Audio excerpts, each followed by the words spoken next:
And one. Greetings and welcome to the Positivologist is in the house. This is Lynette Turner, and I'm so happy to have you here with us tonight. This is your time to take a break, relax, take a deep breath, connect with Source, have a seat in your favorite chair or couch with a cup of tea or a refreshing beverage, and be at ease. If you'd like to connect with me, you can do so via my website at www.positivebliss.com. So this show, The Positivologist is in the House, is a show about living our lives from a positive perspective. So this doesn't mean that we don't have challenges and issues that we have to deal with. We do. But each and every day when we get up, we have the opportunity to decide in what way we're going to live that day and what kind of energy we're going to move through that day. And I choose to do so with positive energy. It's more engaging, it makes us happier, it makes us more productive, and I think it's absolutely the way to go.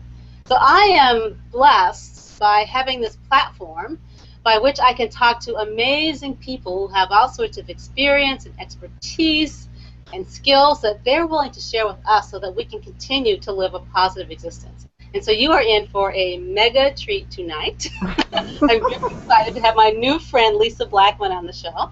And Lisa is many things, which we'll talk about, but she is an author, and she wrote this great book, and I'm holding it up so everybody can see it because I'm going to want you to go buy it.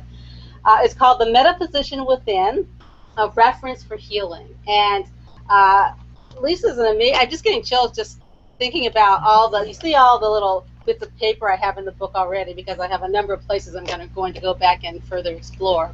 But I want to take this time to welcome Lisa to the show. Thank you, Lisa. Hi, thank you for being here. Hi, Lynette. Thank you so much. You look lovely. You look like a goddess with the... Oh, thank you. You look beautiful, too. You match your screen. It's just beautiful. We've got a mutual admiration society going on. Yeah, totally. So, Lisa, the first thing I'd love for you to do is to tell us a bit about yourself. I know that you're a spiritual healer and a medical intuitive, and I'm really intrigued by what that is. So if you could take a few moments and just let our viewers know what you would like them to know about Lisa, who you are and what you do, what your passion is, what drives you to get up every morning. You know, I have a lot of energy. I do a lot of different things. For many, many years, over 20 now, I've been a spiritual healer, a professional intuitive, and I began doing more general intuitive healing, just people would just find me. I never advertised. And then I did that for a long time, and then I started to do the medical intuition and the intuitive readings on conditions of the body and the mind, because people started showing up in my life, oftentimes in threes. So I would get the message, and I was, I just prayed one day. I'm like, somebody came up with MS, and it was the wife of a friend of my husband's, and that's in the book, that story. And she was a young mom like myself with a couple little kids, little boys, and I had so much compassion because I spoke to her and she was suffering, and then we hung up and I prayed and I just said, I could help people through so many things. Like, well, why can't I use my gift to find out about illness? Like, why did she get it? How can she heal it? What does MS mean? What does it stand for?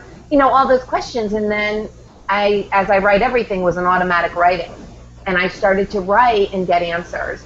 And then I would read to the people. So I read it to her, and it really resonated with her. And it was a great thing because she got so much healing. She did so much work on herself. She ended up the Mother of the Year of the MS Foundation. It was really a beautiful story. So that's basically, I do a lot of that in the book. And I also write mystical poetry, which has been my own form of healing with the divine.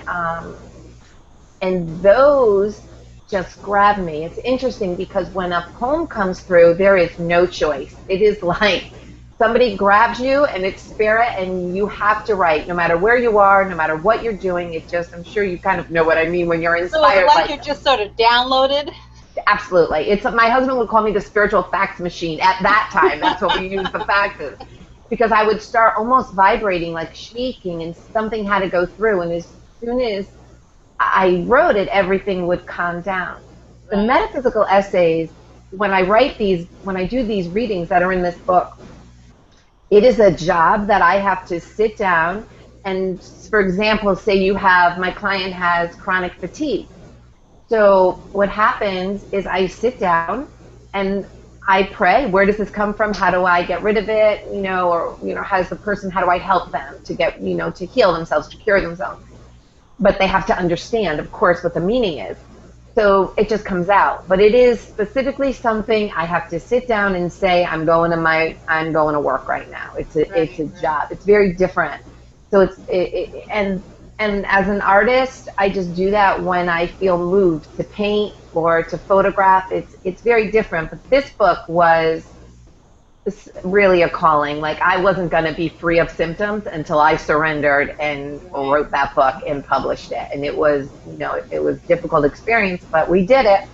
Well, look how many people you're helping by it. I mean, and I'm just intrigued by just the ability to be a medical intuitive, to be able to help some people in such a specific way, and to also help them understand the cause, or why this is happening to them. Just reading the book, of course, I was attracted to it. I've had a pretty lucky life in terms of physical illness, but a couple of things I have had, and I was like, wow, I never thought about it like that. I never had a perspective of it like that. Let me give that some thought. Because it's all part of the healing process. Well, you could go deeper and deeper. So the book is really designed that the more that you read it, the more you will see, because it will help you to remove blocks. It'll help you, to open up, to release fear, to replace it with faith. When we know ourselves, that's the point of illness to begin with.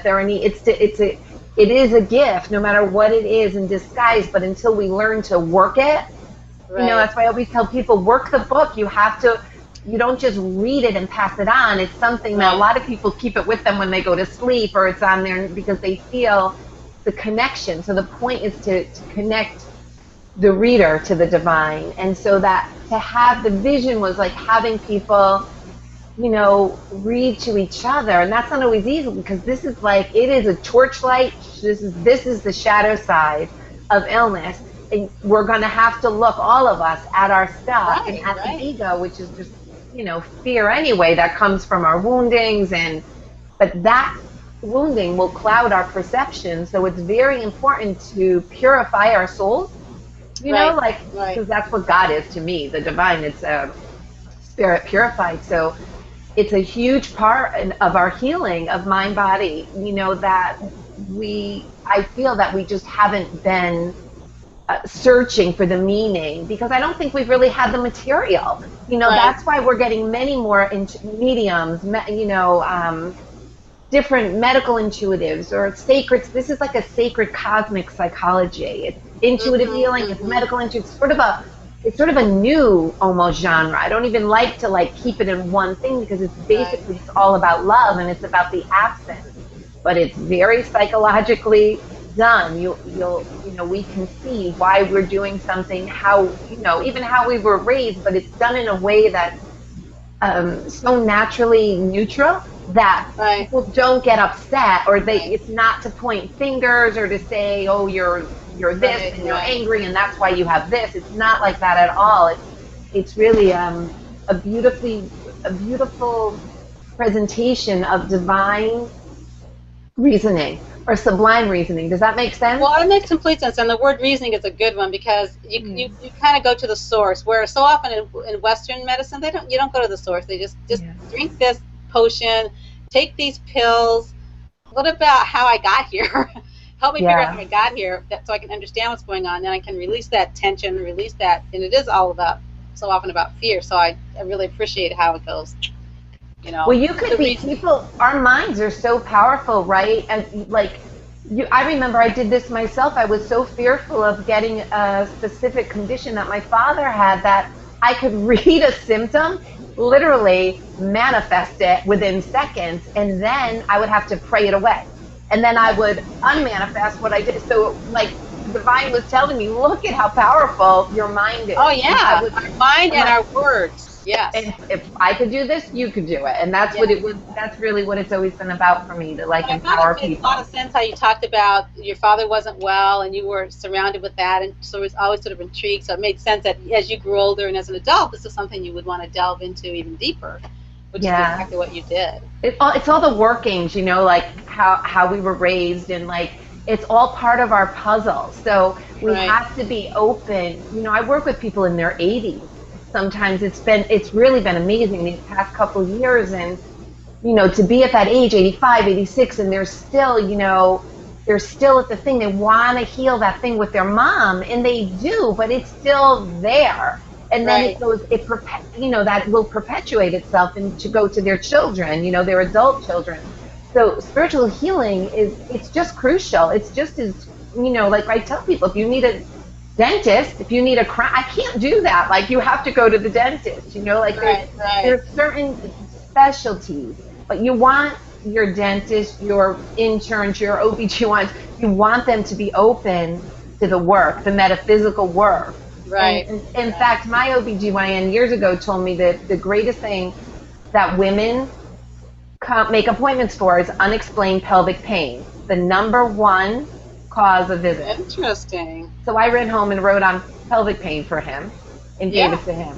So yeah, it's interesting that it is so important for women that, And your doctor was open to that, open to. absolutely. Well, Absolutely. that's good to see more and more Western doctors working in tandem with medical intuitives, with homeopathy, with naturopath.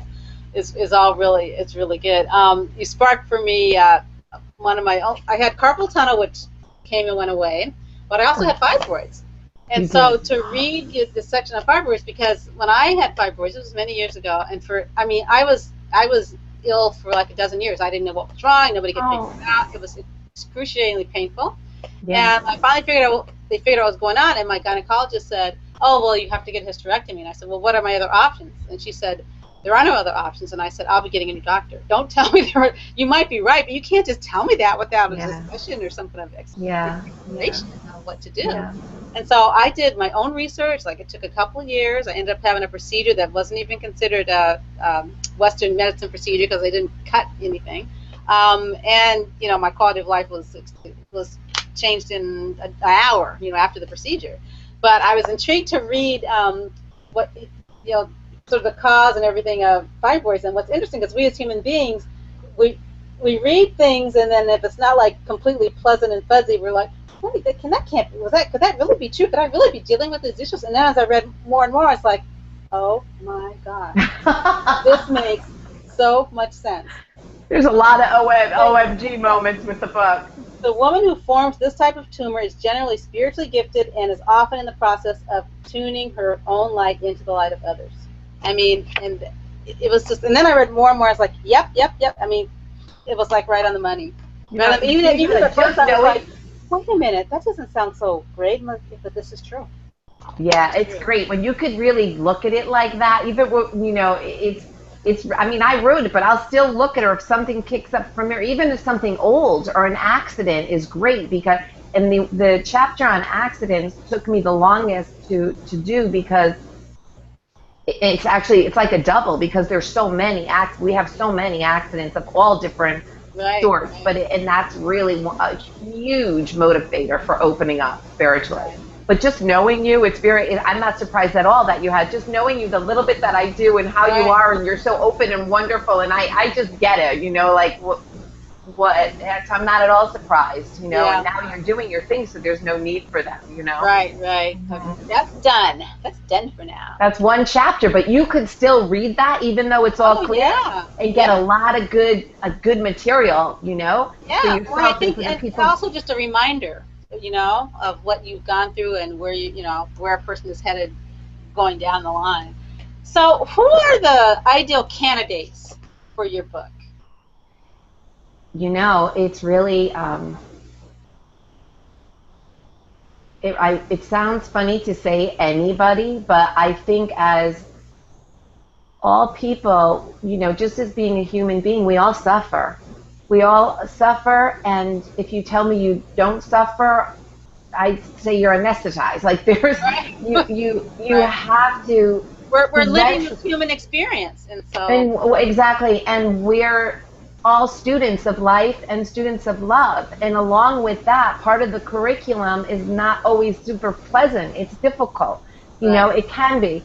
But ideally, it's people who are really, they want to learn about themselves. They want to open up. They're interested in spirituality and being more open and more, you know, more conscious human beings. They're healers. Many, I work with many healers that come to me as therapists.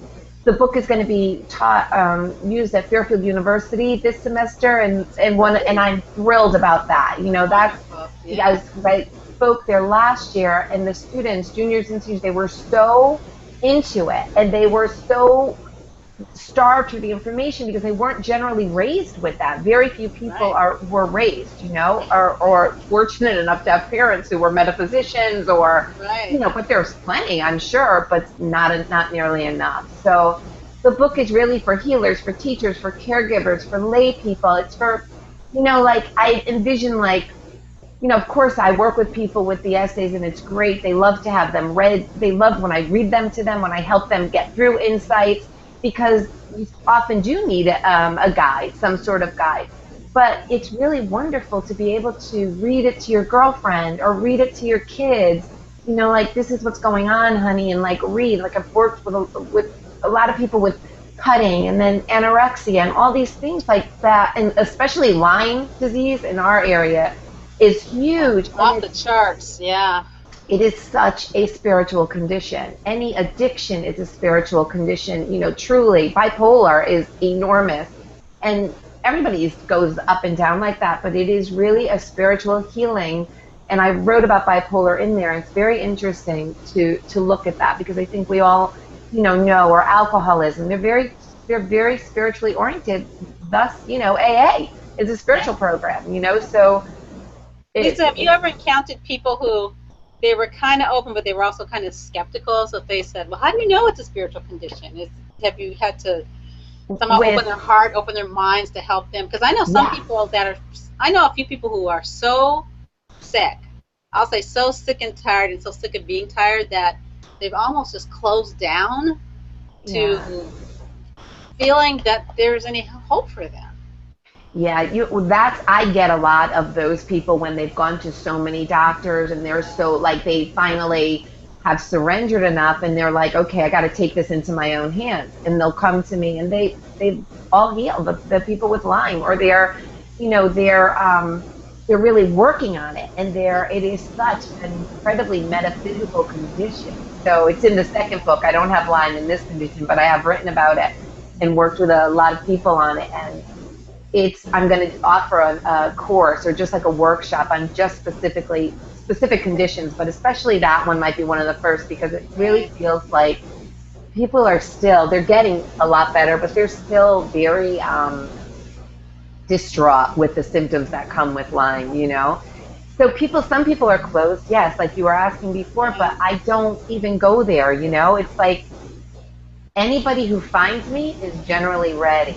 The only problem I'll run into is my husband has to come see you, or so-and-so needs to see you, but they're not open. And so it's interesting sometimes when that happens, if another person chooses for you, it's not really the best idea, you know, or if somebody forces you to do something, it's not going to be as pleasant. Some part of you has to want it on your own. Lisa, we're going to do this again at the end, but can you tell people right now how to reach you, how to get your book, just so we make sure and mention that? You could just go to lisablackman.com, and all the info's there. And the book is everywhere. You could get it on my site, or you could get it Barnes & Noble, you could get it on Amazon, you could get it anywhere where books are sold. So that's good. And in growing numbers, it will be all over the universe. I think so. I hope so, because, you know, it can save a lot of money, and we waste. I know I've done it. You go from doctor to this one to that one to try to get help, and then you end up circling all the way back, and it's right within. Right. And even if you could calm yourself, you will know who's the right doctor for you. You will know where to go. Like, you'll just know. You'll wake up, you'll have a dream, somebody will mention something, and it'll feel right. If it doesn't feel right, it's generally not right, and you're searching out of fear, right? Right, and you said an important thing about starting within. We're so often looking externally for everything. But that's part of the journey. That's part of the spiritual awakening. Is looking all over, and then you come right. within. But you never know what's going to happen in 5 or 10 years. So you have to prepare yourself. It's like a training. It's like a spiritual and a metaphysical training that we must have, and we must give that gift to ourselves so that we can deal. We can deal. My son had a terrible injury. To thank God I had my spiritual background, not only to help him, but to stay sane during a time, that was really, really frightening. Right. So, right. But I thank God all the time that I had that foundation. It's like having that, like you had, it's that good spiritual foundation. Right. And then we could lead other people. Right. But what'll happen, you asked me before, it's funny, like if I have to blow somebody's mind psychically, which to me is the least of what I do, that'll happen just to get them to pay attention. It's really, it's really interesting, like how spirit has a sense of humor for sure, too. Absolutely. Absolutely. So do all of us have the ability to be medical intuitives in a way, listening to our instincts and what our body says? Yes, because it's your compass. It's your divine design. So maybe you won't be able to read somebody else's conditions, but you have to work on your stuff. That's what clears our vision for medical intuition or sacred cosmic psychology or just any kind of intuitive healers. All the good doctors, they're all using their intuition as well as their, what they know, what they've learned, or what the body is supposed to say. But of course we can read. It is a language of the body, and that's what our souls are using, because what else are they going to use? Right. They use our mind and our body. They give us anxiety. They give us stress. They give us literally heart pain. So much panic. There's so much panic disorder around. Everybody's taking drugs, or many people take drugs, and I understand if you need to do that, but there's reason for that's going on. Anxiety, there's reasons for it. When people individuate, right? When they do their process of individuation, their second adulthood, you need less and less of that. You become like a walking prayer. You become your purpose. Right. But all these things happen, so it's great to have something like this book or other tools where you could really feel safer. It's like your own medicine that's for you. And then when you work with it, you're working with your own body, right? Your own mind and your body. And our body's always talking to us anyway. Often people ignore what those messages are from our body, or aches and pains or whatever it might be, and then it escalates, and it's fear, right? I always say we live in the energy of fear, or we live in the energy of love. Right, but even when you're in love, even when we're in the state of love, there is, you feel the ecstatic feelings, but because of our sensitivity, because of our empathic abilities, it's almost like a catch-22, because the more you grow, the more open you become, the more you feel. So the more you're gonna feel that person in the store next to you, if they're in pain, you could all of a sudden be like, oh my God, I just got depressed, like out of nowhere. We're all becoming more empathic. The way I could read people is because I'm such an empath. I can just see. But if we don't work on ourselves, we're doing a disservice. Exactly. So I wonder if you have to somehow, I know when I do Reiki, I have to ground myself, surround myself with white light, because when I first learned it, and the first person I worked with, I did all this work on their shoulder, and I woke up the next day, I could not move my shoulder because I didn't clear myself or ground myself before I worked on that. Because you are connecting and working with so many people dealing with issues, be they mental, physical, spiritual, do you have to do something to ground and prepare yourself so that you don't take it all in because you are so sensitive? I spend a lot of time alone. I think that doing my artwork has been the greatest gift, because when I work with people, I go so deep, and I don't do a lot. I'm not doing like session after session after session. The book gave me the ability to read tons of people at the same time, and then do more speaking and more teaching, in the future, which is, I'm sure, because we have to see how can we reach the most people, without killing ourselves, right? With the least amount of effort. That's like the idea. Otherwise, you will. I used to manifest things the exact like you with the same thing. My girlfriend had these weird things under her eyes. She said, please do a healing. This was years and years ago. When we're younger healers, you know, we want to help people so bad. Well, I'll take that disease, God forbid, right? Like, no, you won't. That's not the point. So we always have to mature as healers, and we have to work on our own thing. So to just surround ourselves with light is not always going to work if we're not at a spiritually mature level enough yet.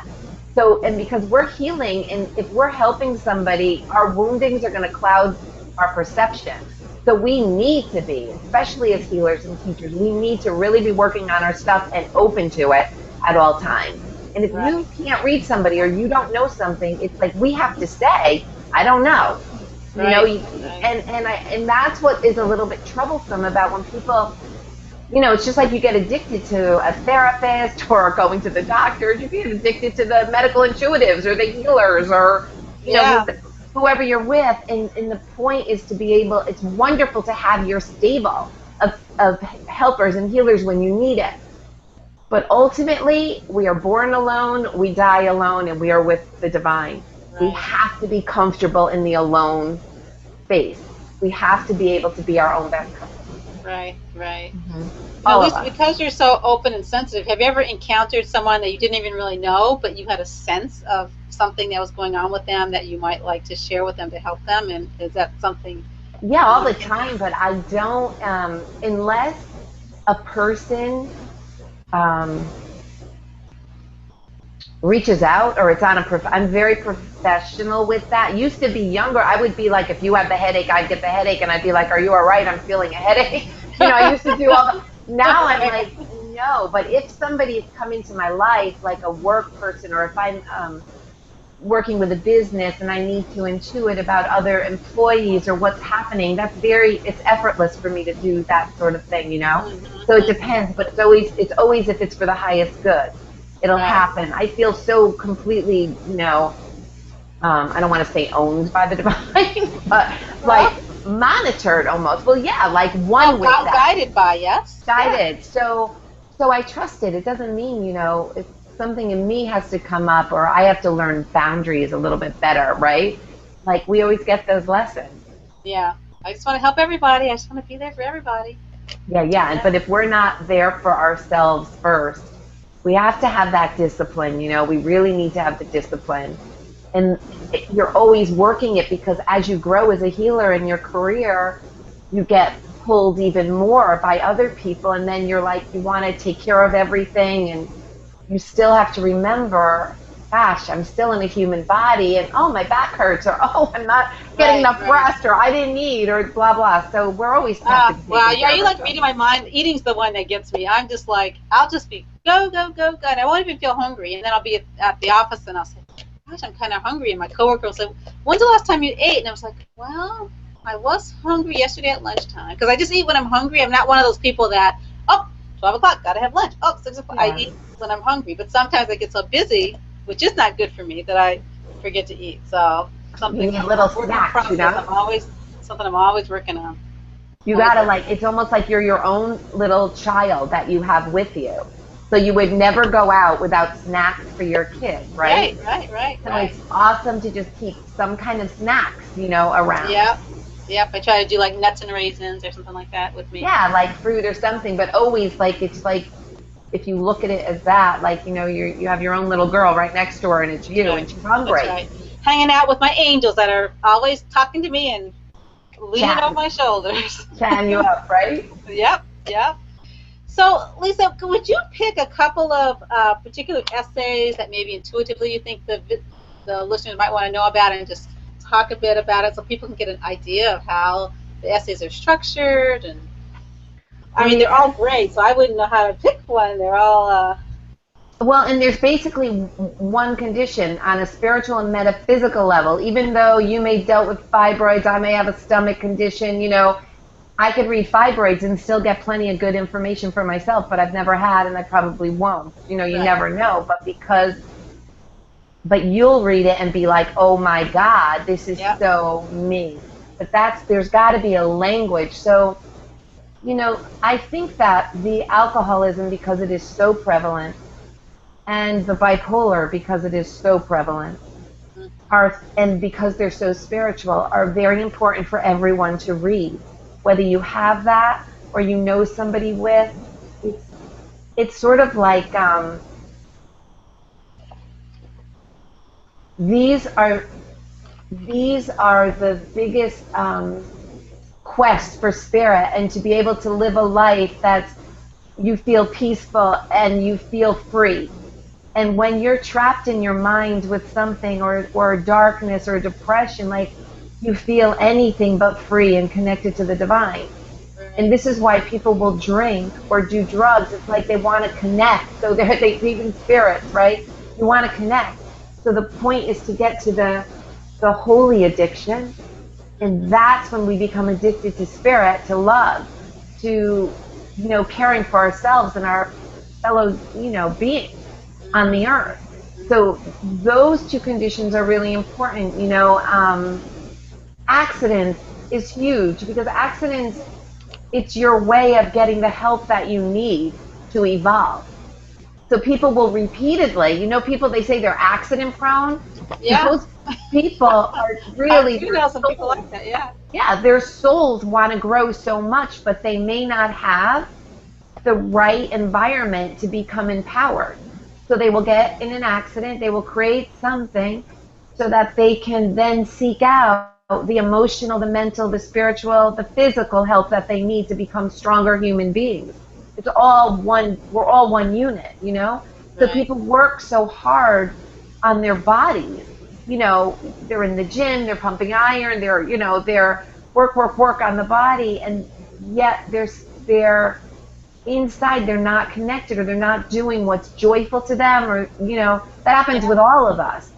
But especially, we have to work on a balance, with the way we exercise and the way we feed ourselves, everything, right? And in our relationships, to be able to neutralize our relationships with the people who trigger us, like they push our buttons, because we have a button. If it wouldn't be pushed, and somebody has to play the role.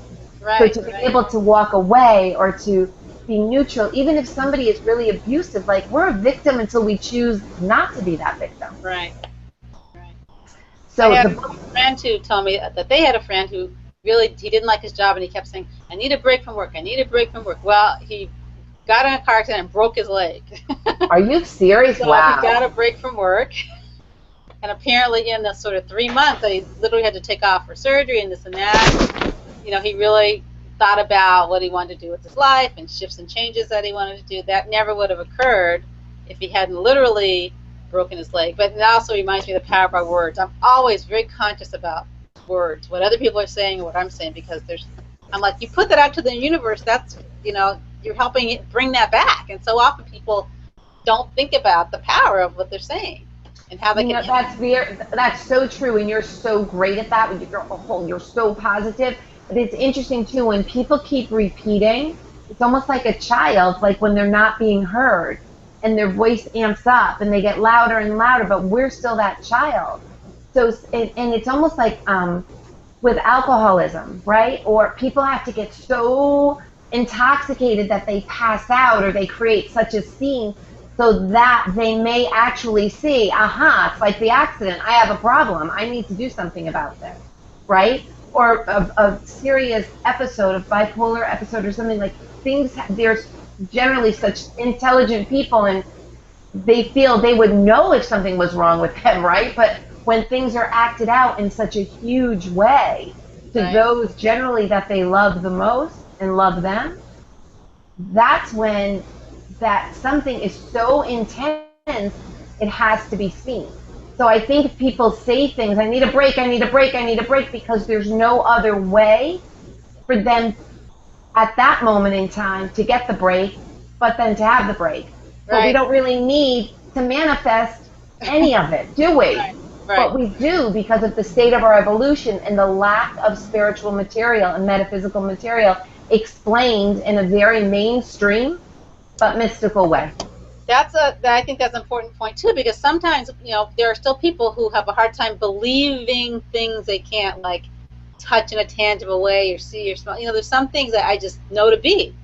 When people, how can you prove to me that there's angels talking to you out? I said, it's just annoying, and it's not my job to try and force you or convince you of anything. It's my job to live my path and to share with people who are open to hearing it. But I think more and more people are becoming open to this other vibration, this higher vibration that we're living in, and connecting with things, even if we can't, you see them with the senses that we're used to connecting to them with. Absolutely true. And there is a huge awakening, for years now, pulsating like on the planet, and it is absolutely getting bigger, and you could just see it with the next generation. I have three boys, 26 and 23 and 19, so I see it within them and within their friends, and how you don't really look like you could have kids at all. I do. Just saying. Thank you, but I do, and it's amazing, like how some of the kids will come for readings, some of the boys' friends, even I was wondering about young people. They love it, and especially the kids the cutters, the kids that cut themselves. Yes, yeah. I have cutting in the book. Did you? You probably didn't have time to. Yeah, I didn't. But it is amazing because they are so powerful, and they're such old souls and it's a mixture. It's almost like they're having a bleed through in time from past life.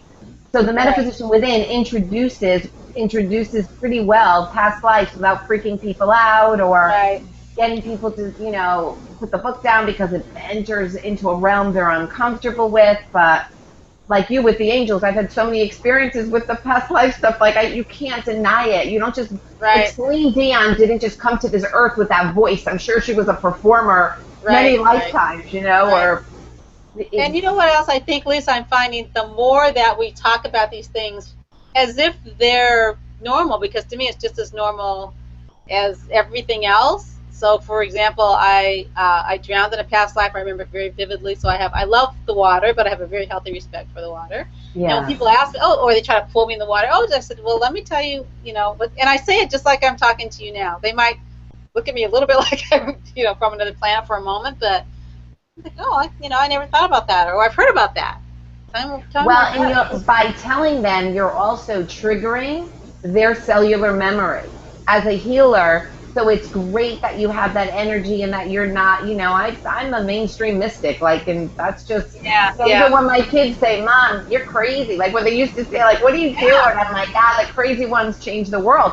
And they laugh at me, but it is true. It's so true. I remember when I was younger, didn't say much about it. I don't yell from the rafters, but I don't hide who I am or what I believe anymore either. But I can remember when I was younger, just being a little bit conscious about it, or what's the person going to think, or is there anybody else there that thinks like I do? And then over time, just gaining more confidence in who I am and sharing who I am, and there's nothing to apologize about. That just be. Yes, that's great to be that way, and it really empowers other people when you share. So when you're comfortable with it, you automatically help them to open up, and you're shifting their vibration as a healer to remember more of who they are, who they were, why they're here. So we can't be in hiding. That's the problem. That's a big problem, because people, are afraid to speak about their experiences. But the moment you bring something up, especially about people, when I work as a medium, a spiritual medium, and it's like, your passed on uncles right in the room. I don't advertise that, but when people, grief is the hardest, the most difficult pain ever, and especially when a parent loses a child, and there's nothing that soothes that pain, and it's just something you have to work with on a spiritual healing to transmute it, to really not just transform. We need to transmute. We have to change the whole thing and then utilize it for the good of the world, and they start having the connections with them. But so anytime I bring that up, everybody always has this happened to me, or I remember this, but I wasn't sure, or I heard something. So we have to bring it out, and we have to come out of the closet. And what a gift for them, Lisa, when someone like you is able to say, I do see your brother sitting right here, and this is Yeah. the message, because everybody longs for that. Everybody, Yeah. and to me, I just try to remind people of, yes, it's amazing and wonderful when you can reach out and hug somebody, but oh, what an amazing gift of light and love to know that you still have that connection with your loved ones and friends, even after they graduate over to the other side.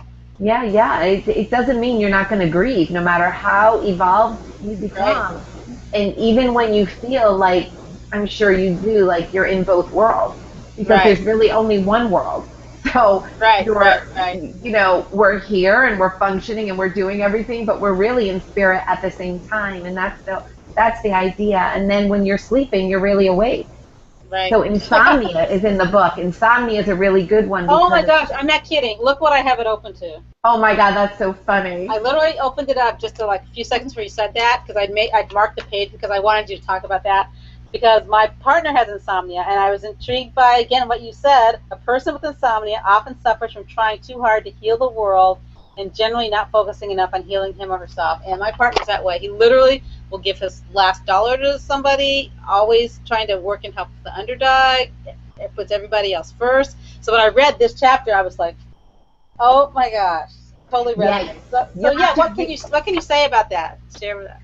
Well, Insomnia is a great one for all of us to read because it explains what happens when we're sleeping and why people we have to sleep because that's when we get all the information. So when people who can't sleep, they're struggling to get it in a dimension where it's impossible to Right. achieve the information and the healing that we get when we're sleeping. But it talks about, creating your ritual and what you could do, but it's really the psychology of why a person cannot sleep and how they're going to they have to look at themselves in an honest way. There's almost the shadow side is almost there's almost like it says a little bit of an arrogance there, like the world's not going to go on, or this person won't survive unless I give them my last dollar. Right. Like Right. if there's Right. certain things like that we have to look. So it's great. Insomnia is a really good one for people to learn about themselves and their partners and their friends, because generally somebody's not sleeping as well as they can. Right. Right. Right. If one person's Mhm. not sleeping, maybe the other person's not sleeping. So you Yeah, referred to the book as sacred cosmic psychology. Talk a little bit more about what that means. it's a sacred psychology, so it comes from spirit. I don't research anything, right? I Yeah. channel that. In fact, that's what spirit told me. That's what this is. It's like that combination, and so it's a sacred medical psychology or a sacred cosmic psychology, you could call it. Part of medical intuition is medical psychology, right? Like we have to go deeper. Why are these kids cutting themselves? Like they're starting as they're studying more and more, or why is somebody really not sleeping? Why is somebody manifesting fibroid tumors? Why did this person have a stroke? Why is this person depressed all the time or anxious? There Right. is a real sacred cosmic psychology because it's coming from the cosmos. It's coming from another space. In fact, the book began when I had a vision of the divine, opened this huge book, and it said, this was many, many years ago, it said Time Capsule of Lost Horizons. And the book opened, and I was able to go inside and ask. So Yeah. I think that I've been carrying around this information, but the world wasn't ready for it. So Right. I've written some of these 15 more years ago, and I was just using them quietly in my practice while I raised my 3 kids. And people would be like, whoa, wow. But then they were just piling up and piling up. And I did all these other things, wrote poem after poem and just channeled all kinds of things. And we have a whole life. We have a learning center here in the Right. studio. Right. It's a Right. lifelong learning. So there, Yeah, we're never done, right? The more I learn about anything, the more I realize I have so much more to know or to learn or to be open to. or to just let go of the explanation. When I paint is when I feel the most one free form spirit, and I channel out those, and I'm not talking, I'm not teaching, I'm not explaining, I'm not getting insights. It's really kind of exciting to or to just be able to show, like I use my paintings to, this is, I don't know if you could see one of them. Yeah, I was gonna. Is the one on the wall? Is that yours? They're all mine. There's a Oh, whole it's wall. You'll have to beautiful. come and visit. They're all my Gorgeous. paintings, and I use them for teaching because they all tell a story, and they're all about spiritual lessons, and things just would show up. So it's another form, you know, of channeling, like I'm sure many artists do. I have no idea, no clue what's going to come out, but it's been the story of my life, and one day I'll share the one of my son that's called The Resurrection. That was the way I healed myself when my son was hit in the head and almost, you know, died. Yeah. Well, we can clearly see the one behind you. It's really gorgeous. The orange, the red and orange, and oh, this one? Yeah. Yeah. That's the beloved, flame of the beloved is that one. Flame of the beloved. Yeah, I can She's see. Feeding the world. That's Yeah, thank you. Yeah. Thank So I know you. you're going to have we're going to have the treat of having a second book, right? You were writing a second book? It's actually just about done. It's just now getting it together. I wanted to get this one off the ground and see what's the best home, because I, you know, started my own publishing company, and I've done that and get my distribution. We spoke about that on the phone, so it was crazy, but I did it, and now I'm getting, you know, my reorders are coming in, and I'm just gonna, so it's nice that and I'm so excited about the school because, you know, about the university. So because I work with a few professors or clients, and they get it. They get the material. They want to pass it on to the students, and I think there's an eagerness and a need for this kind of knowledge from people. I don't think I've ever seen or heard of a book like this that has, for instance, cutting in it. And we know, I mean, I know from just watching things on TV that this is a tremendous issue or problem, and that comes from the source of something. And so to have sort of a Bible of sorts, a reference guide. It's the Bible of love and healing. That's exactly what it is. It's going to really is really a fantastic thing that's needed. So hopefully the word will get out, and you'll spread it far beyond Connecticut and other places. So, the second book, is it?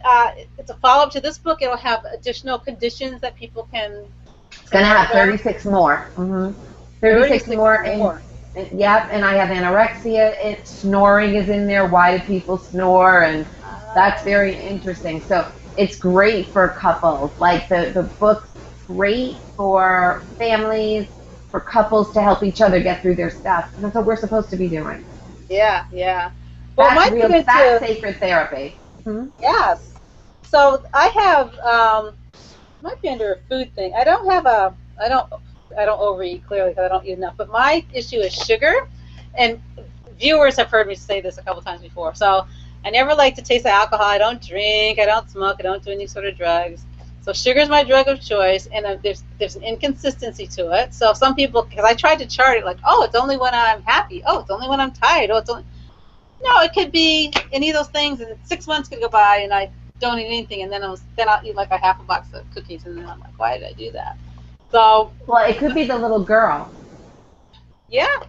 That we were talking about before. Like we all like have to, you know, she could just be hungry or want a treat. Like, and she's so you'll overeat the cookies or something, right? Right. Just like if people overdrink something. So there is definitely something that you're hungry for. So you just have to look at it. But I can help you with that easily, you know, at a different time.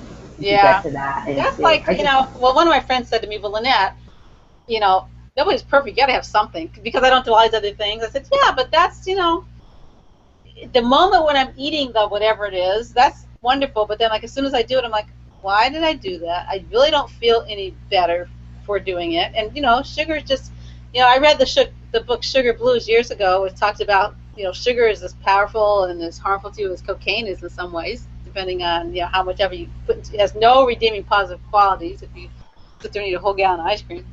Well, it tastes good. That's the quality. It does taste really good, but I don't know. Everyone's got something, and that's like my thing. That for long periods of time it'll be perfectly okay, and then it's like off the wagon she goes. Get back up on the wagon, and you know. You have to have some material.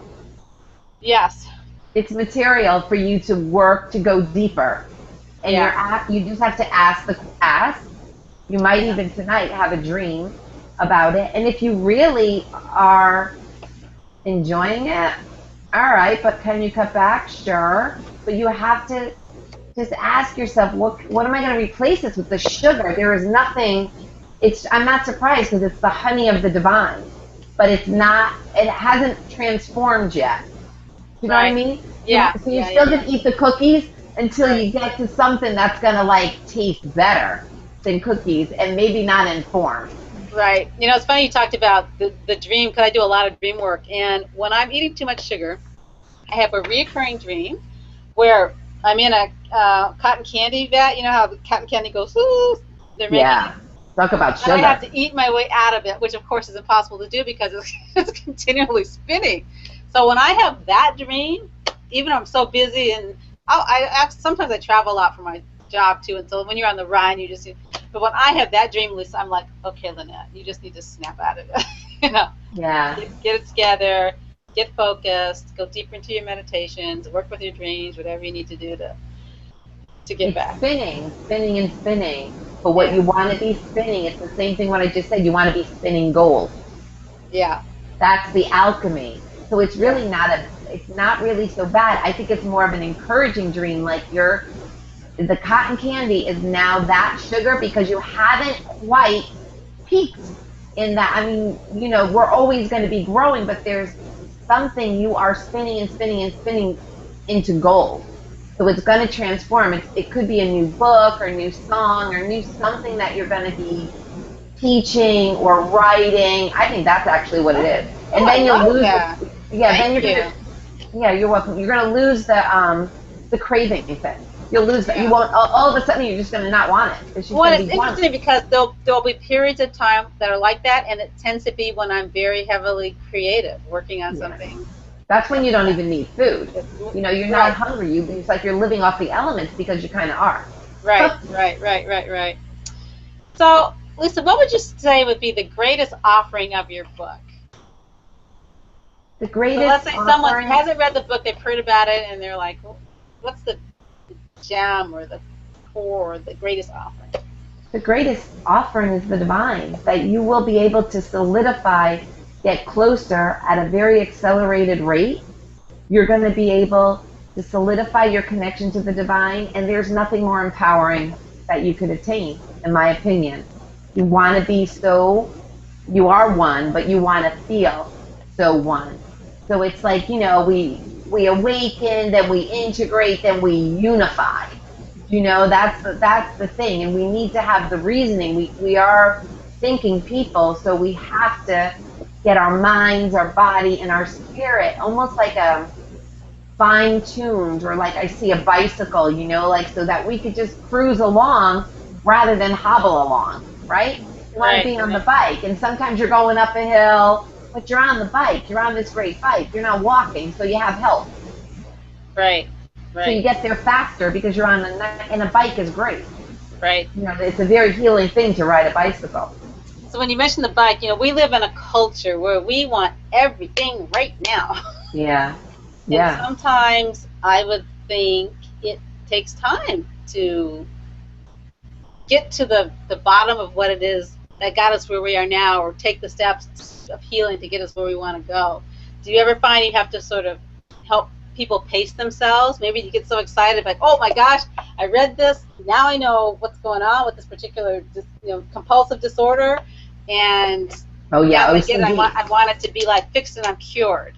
Yeah, no, it's not. It'll accelerate your process, but it's not going to be like that. It is like working out. That's why I always say work the book, because it's like you're not going to go to the gym once and be in shape, right? We have to continually, we have to work on our diet, our nutrition. So spiritual fitness is no different, and it's the way we get what we're ready. So we could take on like huge amounts of light, some of us, but emotionally, we're gonna trip. It's gonna take us time to catch up. So the book is a lot of light, but you could read, say your partner reads Insomnia, or you read it to him. It's an awesome thing for a deep conversation, good connection, great night. It's a great thing to do.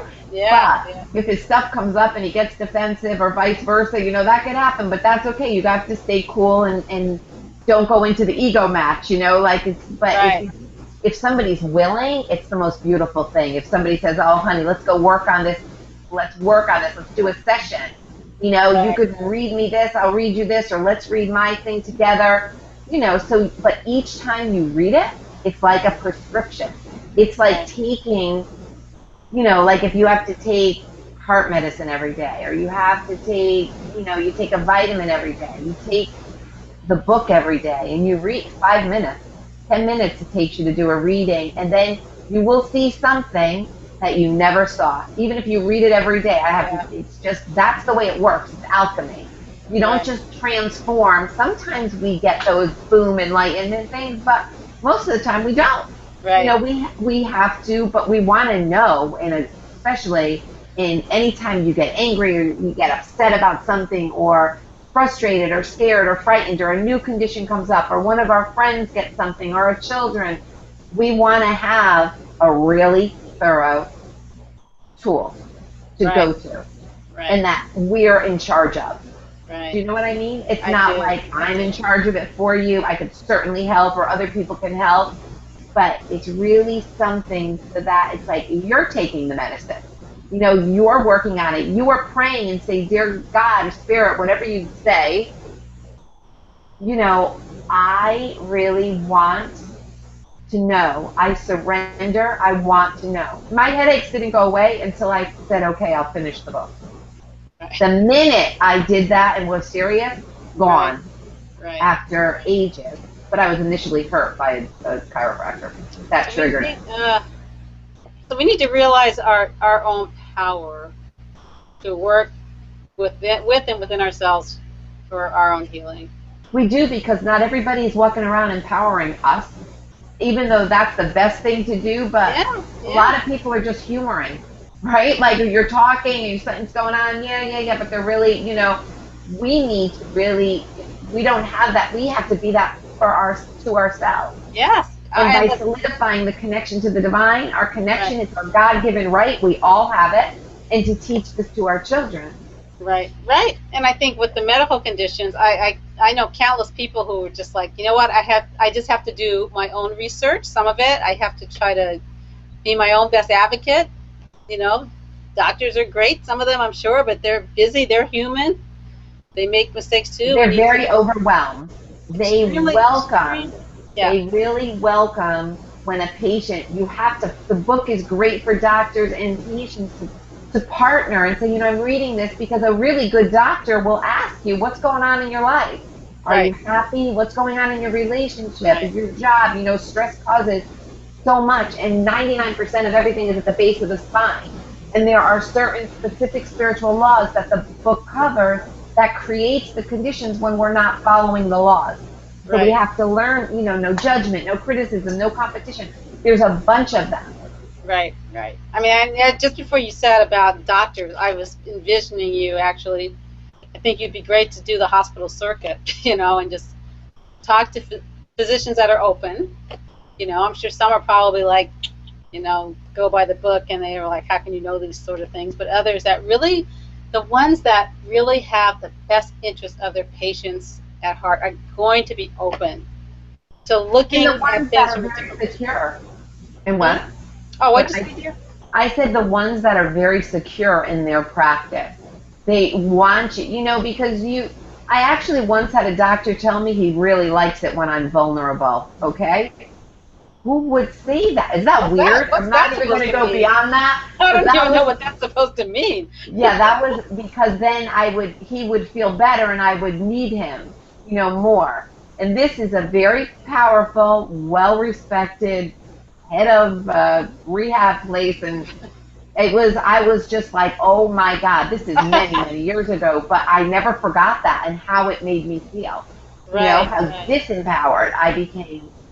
So really, the doctors, we have an intern here, and he just loves the book, gave me a great review on the book, but he's very secure, and he's very psychic, and he's very medically in tune, and he knows so much. People go to him for reasons that they don't need to be there, but then we're going to spend a fortune in unnecessary tests in drugs, in trips, in gas. I mean, and we could be putting that money to Right. rehab the world, to rehabilitate the world and Right. feed the Well, starving people go people. into a lot of debt, and some people don't have good health care, and on and on and on and on.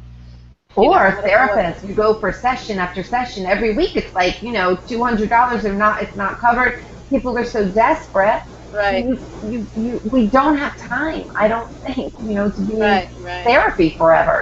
We've got to get people in and Also, you out. can live your life, really, literally live your life. Because yeah, I guess that's why coaching is so huge. That's what the Yeah. idea of it. Yeah. But yeah, the medical community really does. Now I think they are opening up. Yeah. Well, I think some because they want to, they understand the benefits. Some because they're out of dire straits. I mean, I think some of them are throwing their hands up too, and like, They are. They're so overwhelmed. They what do don't. we do? What do we do? Yeah. Exactly. Yeah. And this person keeps coming back and coming back. So all right, let me go. To send her for this test or for that test, and the test Right. costs thousands sometimes. Right. Right. So it's really because they don't know what else to tell their patients. But Right. it's Right. all got more metaphysical, more spiritually oriented. Sometimes you just need that connection. The Right. the greatest, I always share my stuff when it's appropriate with people, like what I've been through. It's the most healing thing, Yeah. or when a doctor says, look, I went through this and I was really scared, or my wife went through this, then there's all of a sudden you could relate, you become equal. Right. And oftentimes you're not on an equal level, so you don't feel empowered. Right. You're putting yourself in a position where you don't need to be. You're Right. putting yourself in a sick position. Right. Well, and your book helps put people in a healthy position. It And takes the fear it's away. wonderful. Our hour is up. Oh, wow. All right, but now I hope that you will come back when your second book comes out. I'd I'd love to to. have you back again to talk about the second book. And I want to encourage everybody. So it's LisaBlackman.com, right? That's where they can reach you. I'm going to show everybody the beautiful, the cover is beautiful, and it has Lisa on the cover. She looks about 20 years old, even though she claims to have 3 grown children. Yeah. But and also the cover too is very engaging. Just your openness and your eye contact and everything. It's Thank really you. pulls you in. And then once you start to read it, you're really pulled in. So I want to say that I'm so delighted to meet you and to connect with you, and I can't wait for us to stay connected. And I know I speak for the viewers when I thank you again for spending your time, your energy, your expertise to help us live healthier, happier, more positive lives. So thank you so much for being here tonight. Thank you. It's been such a pleasure, Lynette. You're just wonderful. I look forward to seeing you again and talking more. Likewise. Okay, you viewers out there, I want to thank you once again for joining me on the Positivologist is in the house. This is Positivologist Lynette Turner. And remember, life is about bliss. BLISS. Believe life is something special because it is, and so are you. I will see you again next time, right here on the Positivologist is in the house. Blessings and namaste.